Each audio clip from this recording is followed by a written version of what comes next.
For the flowchart first, we need to read and understand the problem. Find the variables, substitute, and the formula for each year, 2020 to 2030, and all the years they ask for, and then we have to graph all the information we gather.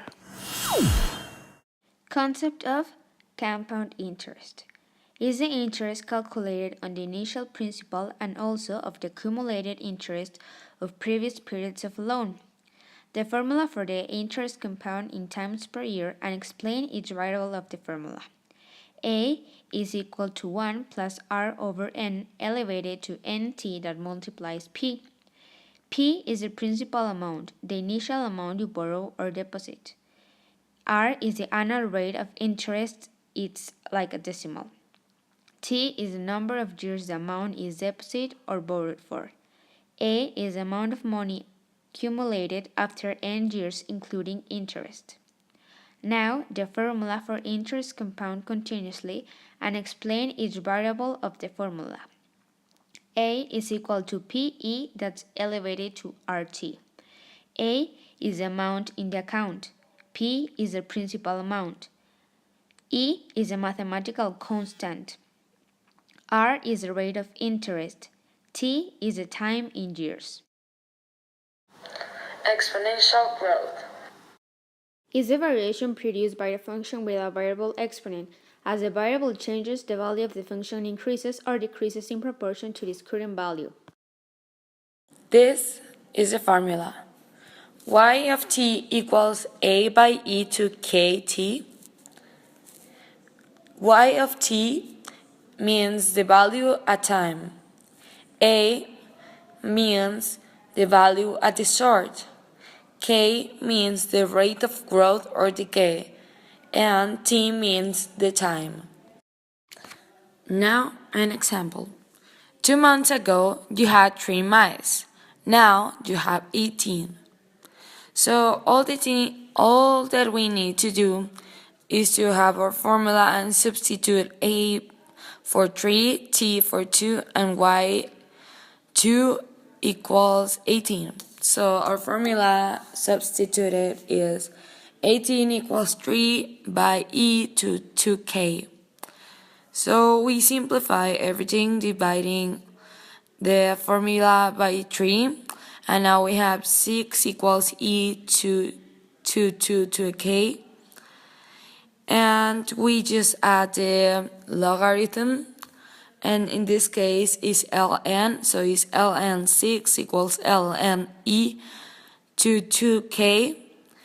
So ln 6 equals 2k because you eliminate the ln and e. So all equals k equals ln 6 over 2.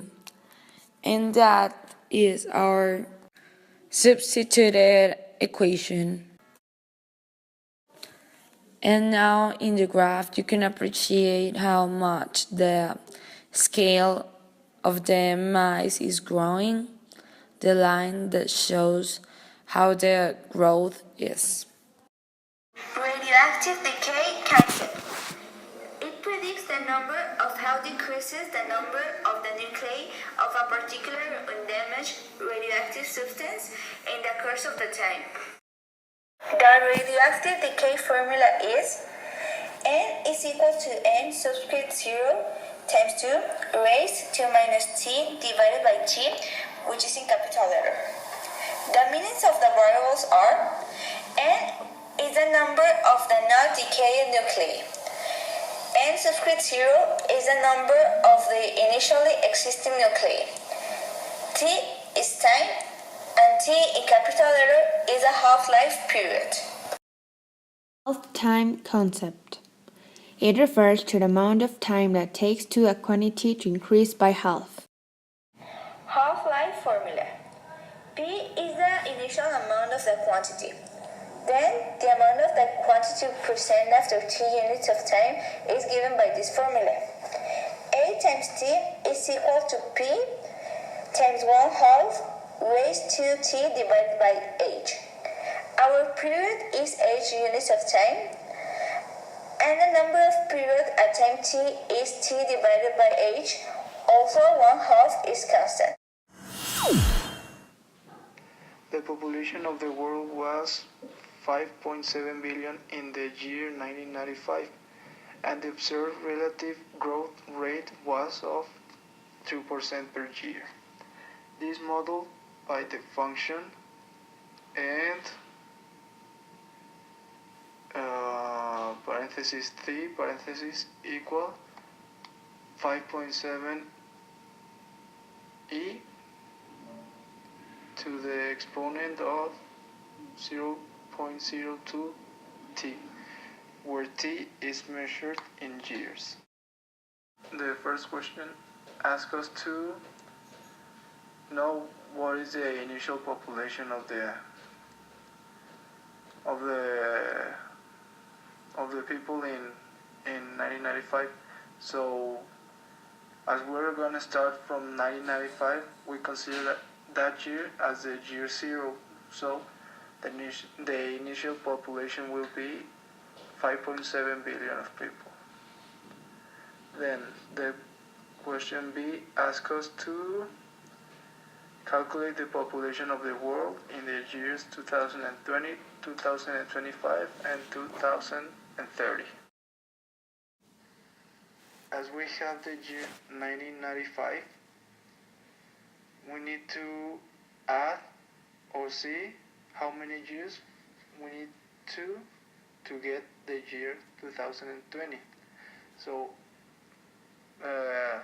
we calculate it and we get that we need 25 years.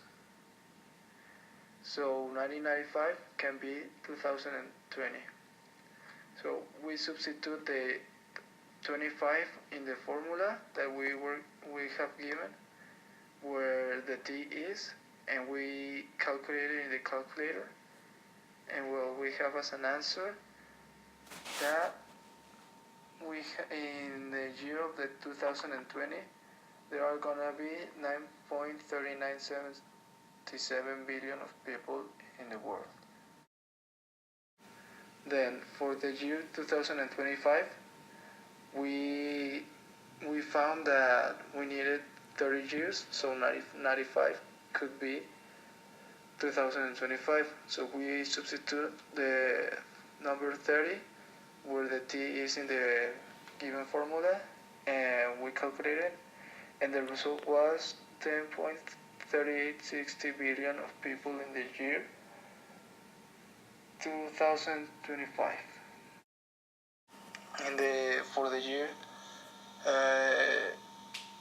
2030, we found that we needed 35 years.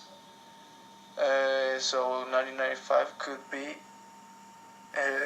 2030. So we substitute the 35 in the formula that was given in the part where the t was, and we calculated, and we have as a result that 11.4783 billion of people will be the population for the year 2030. Graph the model given leaving t as a variable. For the graphs, well, we don't need to do more than one graph. So we're going to do in total 2 graphs. Well, there are different points that we need to find for the problem. For the year 2020, we need to find the point 25,9.3977. For the year 2025, we need to find the point or identify the point 30,10.3860. And for the year 2030, we need to identify the point 35,11.4783.